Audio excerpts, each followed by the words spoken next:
Good morning/afternoon, everyone. Today, we're talking about something that touches every single one of us: injustice. Moments when we're hurt, betrayed, wronged.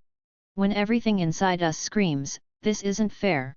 And if you're anything like me, if you're a human being, your instinct might be to grab the sword, to set the record straight, to make it right yourself. But what if I told you? The bravest thing you can do is to step back and watch God settle the score? It sounds simple. But it's radical. And it's deeply uncomfortable. We live in a culture that celebrates control. Hustle culture, perfectionism, even the idea of getting even. We're taught that if something is broken, we must fix it immediately. If someone wrongs us, we must correct them immediately. But here's the hard truth: control is an illusion. Research shows that the more we cling to control, the more anxious and resentful we become. Surrender is not giving up, it's giving over. It's choosing to believe that there are forces bigger than us at work. When we let go of the need to control how justice happens, we are practicing courage at its finest. When we try to keep score ourselves, when we replay the hurt, the betrayal, we are the ones who suffer. I want to tell you a quick story. A few years ago, I experienced a professional betrayal that rocked me. My instinct was to rally, to defend myself publicly, to set the record straight. But an old mentor said to me, bitterness is like drinking poison and expecting the other person to die. Bitterness doesn't hurt the betrayer. It wounds us. Healing doesn't come by holding on to our pain tightly. Healing comes by loosening our grip, not denying the hurt, but refusing to let it own us. When we talk about watching God settle the score, it's not about being passive. It's an act of trust. It's showing up every day with integrity even when no one notices. It's forgiving even when it feels impossible. It's trusting that truth has legs, and it will outlast the lie. It's knowing that the same God who sees your private tears sees their private cruelty. This doesn't mean we stop standing up for ourselves, but it does mean we stop needing to orchestrate every outcome. We trust that justice will happen, even if it's slow. Even if we never see it with our own eyes. Friends, watching and waiting is not weakness.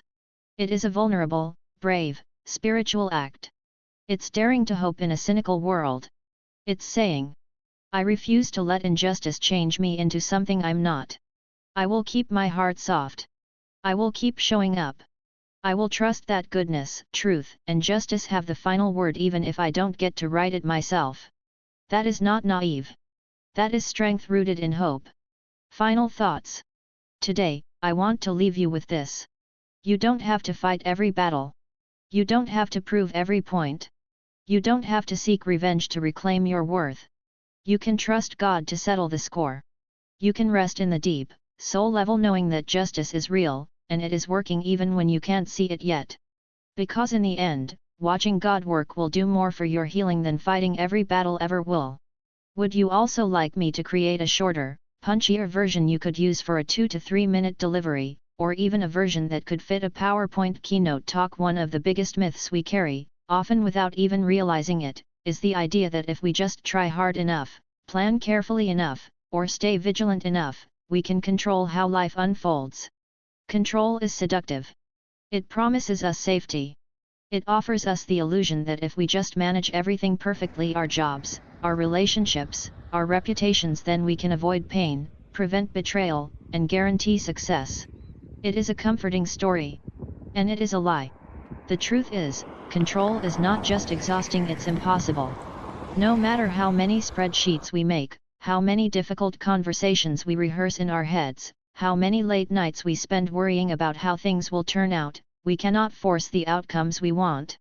People will still disappoint us. Life will still surprise us.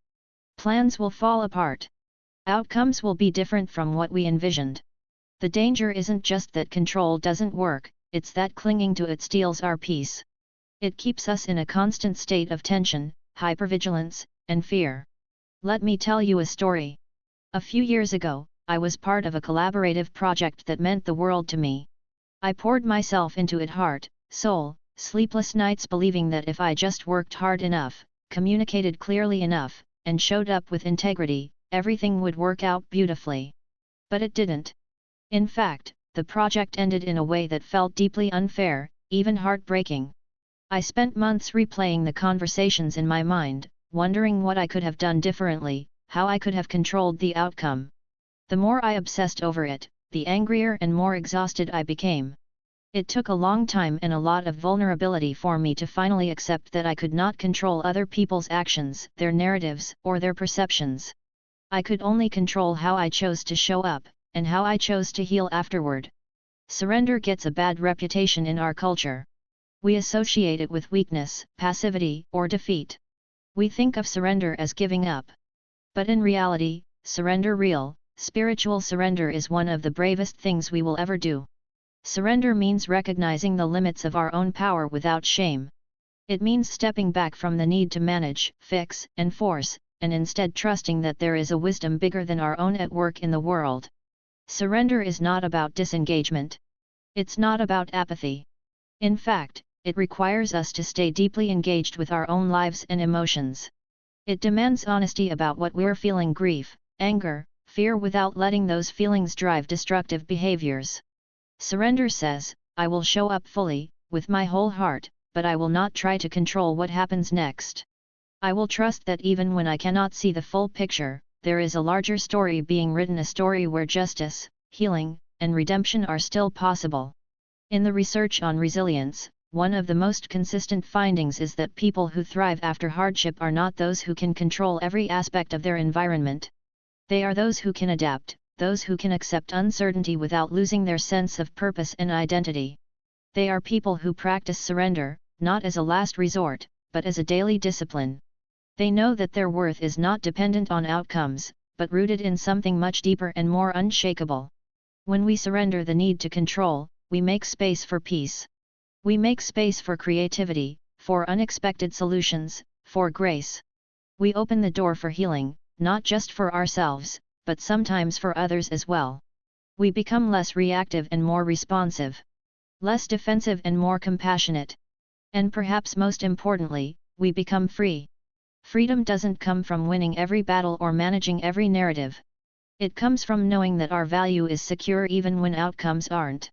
It comes from believing that even when things don't go the way we hoped, we are still held by a force greater than ourselves. It comes from releasing the heavy burden of trying to be the judge, the jury, and the executioner of every wrong done against us. This is not easy work. It is the work of a lifetime. It requires constant self-awareness, the courage to tell ourselves the truth about our own fears, and a willingness to lean into vulnerability instead of away from it. Every time we choose surrender over control, we are practicing faith, not a passive, resigned faith, but an active, muscular, daring kind of faith that says, I believe there is a justice I can trust, even when I can't yet see it. In our relationships, this might look like choosing to set boundaries instead of seeking revenge. In our careers, it might mean working hard but letting go of the outcome. In our spiritual lives, it means trusting that wrongs will be righted in ways that might not fit our timeline, but will fit a greater, more beautiful justice than we could orchestrate ourselves. The myth of control will always be tempting. It whispers that if we just try a little harder, if we stay up a little later, if we worry a little more, we can fix everything.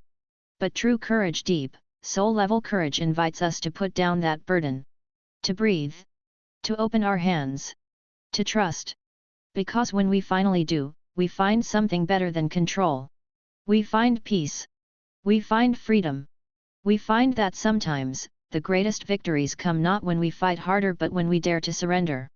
Would you like me to also prepare a version that's even more story-driven with an additional powerful personal anecdote at the center, like? Bitterness is a feeling we don't talk about enough. We talk about anger. We talk about sadness. But bitterness? That's the quiet emotion. It slips in unnoticed. It builds in silence. And it disguises itself as strength, as justice, even. But the truth is, bitterness is not strength. It is a slow, corrosive force that can take root in our hearts and harden us from the inside out. Bitterness often begins with a wound. Someone hurt you. Someone betrayed you. Someone did not apologize. Maybe they lied. Maybe they abandoned you. Maybe they took credit for your work, or spread a rumor, or made you feel small when you had trusted them. And so naturally, something inside you clenched. Something said, that was not okay. And it wasn't. That instinct, that moment of protest is completely valid. Recognizing wrongdoing is not the problem. The problem begins when we hold on to that wound and let it fester. When we nurse it. When we replay it. When we begin to carry it with us into every room, every relationship, every day. Bitterness is different from grief. Grief is active. It's raw. It moves through us like a wave. It demands to be felt, but eventually, it transforms. Bitterness, on the other hand, stays stuck. It tells us that healing is not possible unless justice, our version of justice, is served. And since justice often comes slower than we want, or in ways we cannot control, bitterness grows. I once heard someone describe bitterness as unresolved pain. That resonated deeply. Bitterness is the pain we have not allowed ourselves to process, or maybe the pain we've been too scared to release. And the reason it's so dangerous is that it doesn't just stay contained in the situation where it began. It leaks into everything. It affects how we trust people. How we talk to ourselves. How we show up in the world. It narrows our lens and makes us suspicious. It dims our hope. And it convinces us that letting go is the same thing as losing. But letting go is not losing. Letting go is not saying that what happened was okay. It's not minimizing the pain or pretending you weren't hurt. Letting go is a decision, an empowered, sometimes defiant decision to stop carrying the wound. To stop letting that person or that situation have real estate in your heart and mind. To take your power back by refusing to let bitterness define you. I want to be honest here, letting go is not easy. It takes courage. It takes emotional maturity. And sometimes, it takes time. There are people who have hurt us so deeply that even thinking about forgiving them feels impossible. I've been there. I've stood in front of a mirror and admitted, I don't want to forgive. I want them to feel the way I felt. That's human. It's honest. But it's not where we're meant to stay. Because the truth is, when we hold on to bitterness, we tie ourselves to the person who hurt us. We stay in a loop with them. We carry them with us, even when they're no longer around. We let their choices dictate our emotional world. And we deserve better than that. There's a quote I've returned to often: forgiveness is giving up the hope that the past could have been any different. When I first read that, it struck me as harsh. But the more I sat with it, the more I understood. We can't change what happened. We can't undo the betrayal or erase the pain. But we can choose what happens next. We can choose to live from a place of freedom instead of captivity. I think we often underestimate how much energy bitterness requires. It's like holding a clenched fist all day long. You don't realize how much tension you're carrying until you finally let go. And when you do, there's relief. There's release. There's space for new things to grow: compassion, wisdom, boundaries, maybe even joy. I once spoke with a woman who had been deeply hurt in a business partnership.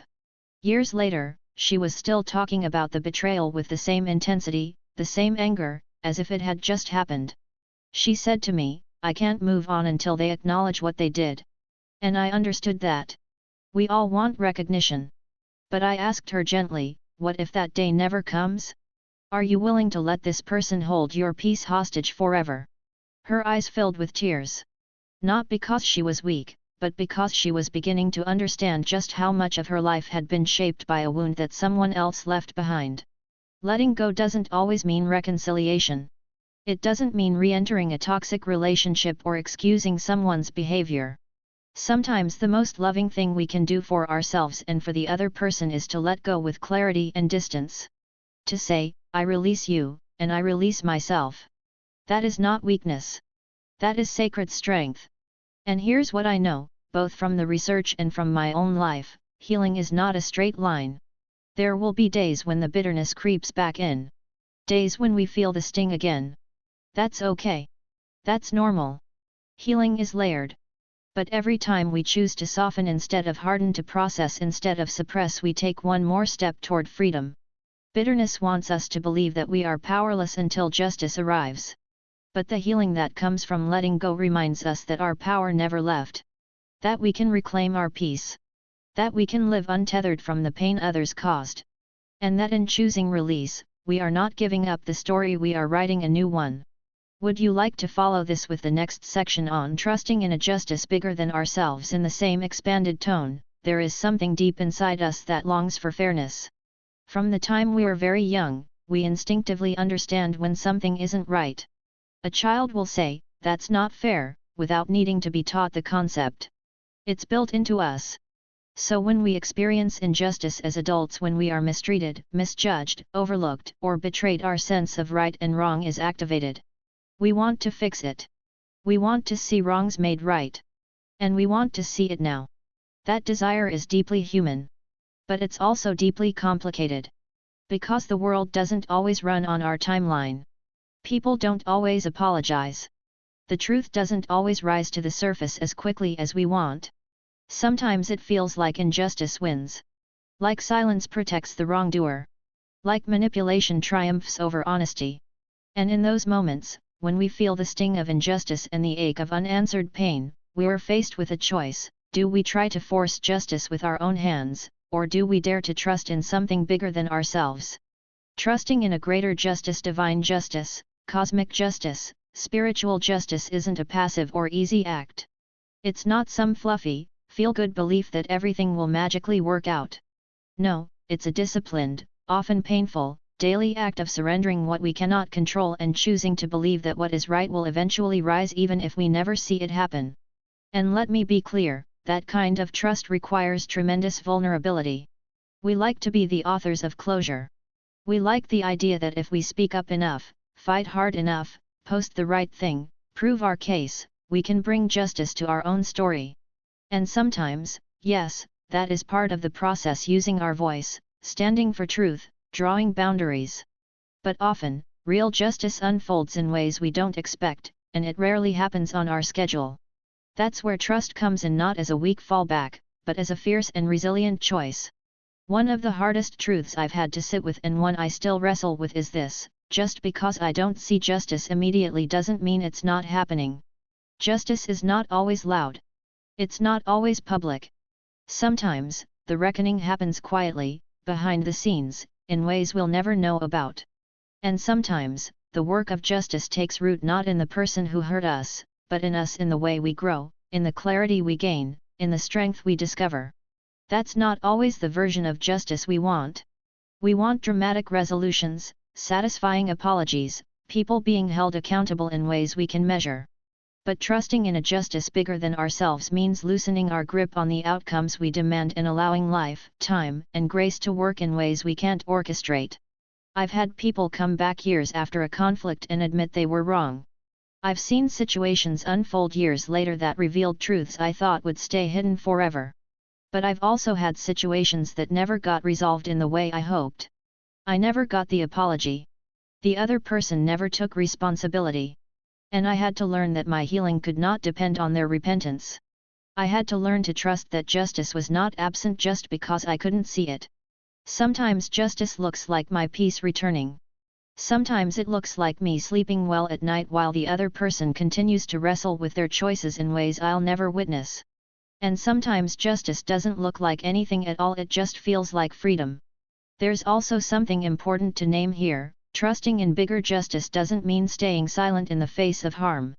It doesn't mean tolerating abuse or enabling toxic behavior. Trust and passivity are not the same thing. We can speak truth and still trust. We can hold boundaries and still believe that we don't have to control every outcome. In fact, when we are grounded in a belief that justice is ultimately in wiser hands than ours, we can speak more clearly, act more decisively, and let go of bitterness more easily. We stop needing to manipulate outcomes because we know that our value doesn't hang in the balance of someone else's accountability. There's a line I often come back to: do not be deceived, you will reap what you sow, whether you come from a faith background or not. There's something deeply grounding in that. The idea that what we plant in the world, kindness or cruelty, integrity or deceit, will eventually grow into something. It may not be on our schedule. We may not get to see it bloom. But it's happening. And if we trust that, we can focus less on revenge and more on resilience. I think about this when I watch people carry pain for years because they've been waiting for someone else to set the record straight. I see it in clients. I've seen it in myself. We wait, and while we wait, we pause our own lives. But here's the truth, justice doesn't always start with the other person. Sometimes, it starts with us deciding that we're done carrying what doesn't belong to us anymore. That we're done waiting to be validated by the person who broke us. That we're ready to let go and move forward with the kind of dignity that doesn't need to be seen or celebrated. Trusting in a justice bigger than ourselves doesn't erase the pain. But it reframes it. It lifts the burden of being the judge and the jury. It reminds us that we are not alone in our fight for what's right. And it gives us permission to live free, to stop chasing outcomes, and to start choosing peace. So no, it's not weak to trust. It's not naive. It's brave. It's strong. It's a choice we make again and again every time we let go of the need to fix the past and instead decide to move forward with our whole hearts intact. Would you like me to continue with the final keynote, courage, vulnerability, and watching with hope, in the same style and length, courage and vulnerability? We often treat them like opposites, but they are always partners. One doesn't exist without the other. The moment we choose to live courageously, whether that's speaking our truth, walking away from what's hurting us, or believing in something bigger than what we can see, we are also choosing to be vulnerable. Because courage means risk. It means stepping into the unknown without a guarantee of the outcome. And yet, it is the only path toward real healing, real justice, and real freedom. One of the most misunderstood forms of courage is what I call quiet courage, the kind that doesn't make headlines, the kind no one claps for. It's the courage to keep showing up with your heart open even when it's been broken. The courage to tell yourself the truth about your own pain and still choose hope. The courage to stop fighting battles that aren't yours to fight, and instead wait, not passively, but faithfully, with hope that's rooted in something deeper than control. Watching with hope is not the same as wishful thinking. It's not or sentimental. Watching with hope means choosing to believe that even when life doesn't make sense, even when the people who hurt us seem to move on unscathed, there is still goodness unfolding. It means deciding that our story doesn't end in bitterness. That we are not abandoned. That there is something worth waiting for on the other side of the pain. But here's the hard truth, waiting with hope is one of the most vulnerable things a person can do. Because hope makes us feel exposed. It asks us to believe in a future we cannot see, and that often feels terrifying. We sometimes protect ourselves by cutting hope out altogether. If we don't hope, we can't be disappointed. If we don't believe things can get better, we don't have to feel the sting when they don't. But when we abandon hope, we also abandon the possibility of joy.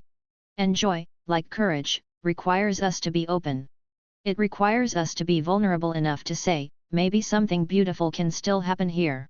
And when you've been through something hard, something unfair, painful, traumatic, that's not a soft thought. That's a warrior thought. Courage also looks like choosing healing, even when revenge would be easier. When someone wounds us deeply, our instinct is often to harden, to protect ourselves with anger, distance, or bitterness. That's understandable. It feels safer. But true courage is the willingness to stay soft without being naive. It's learning how to protect our peace without closing our hearts. It's knowing that boundaries are not walls, they're doors we choose when, how, and whether to open. There's this image I come back to often. Imagine someone standing in a burned-down field. The ashes of what used to be are all around them: relationships, dreams, seasons of life.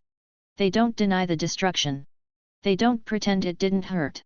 But they bend down, dig their hands into the soil, and begin to plant again. That's vulnerability. That's courage. That's hope. And it's one of the bravest things any of us can do, to rebuild after the fire, even when we're not sure what will grow or how long it will take. I've seen this in the lives of people who have suffered immense loss of family, loss of reputation, loss of trust, and yet they refuse to let their pain be the final word. They choose to live open-hearted, again and again, not because it's easy, but because they've learned that numbing doesn't actually protect us, it only distances us from the life we're trying to live. They choose vulnerability because they understand it's the birthplace of connection, joy, authenticity, and meaning. Watching with hope also asks us to live with a kind of sacred patience. Not a resigned, passive waiting, but an intentional posture of openness. It means looking for the small signs of life, the small turns in the story, even when the big picture hasn't changed yet. It means holding on to the belief that just because we haven't seen justice yet doesn't mean it's not coming.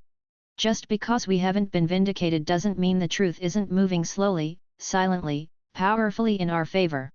Hope is not blind optimism, it's grounded trust that there is still something unfolding, something worth waiting for, something worth watching for. We live in a culture that idolizes closure, resolution, and revenge. But what if the most powerful closure doesn't come when someone apologizes or gets what they deserve? What if it comes when we stop needing that to feel whole? What if it comes when we choose to stay emotionally present, to keep growing, to keep loving, to keep hoping, even in the absence of a happy ending? That's the kind of closure no one can take from us. That's the kind of justice that doesn't require permission. And that is where real strength lives. Courage doesn't always roar. Sometimes it's the quiet voice that says, "I'll show up anyway." Vulnerability doesn't mean we're exposed to harm, it means we're open to healing. And hope? Hope is the decision to believe that our story is not over. That something good is still possible. That we're not forgotten or alone or foolish for waiting. Hope means watching with expectation, not because we're owed an outcome, but because we know our worth and we trust the bigger story being written. So if you find yourself in a place of waiting, if you've done all you can and you're still carrying the ache of the unanswered, the unresolved, know this: you are not weak for feeling tired. You are not foolish for still believing. You are not naive for choosing love, for choosing peace, for choosing to watch with hope. You are courageous beyond measure. You are vulnerable in the best and strongest way. And even when you can't see it yet, something is growing from the ashes. Because watching with hope doesn't mean we know how the story ends. It means we are brave enough to believe the story isn't over. Thank you so much for watching, my friends. If you found this message meaningful, please like, share, and support the channel. It means the world to me. See you in the next one.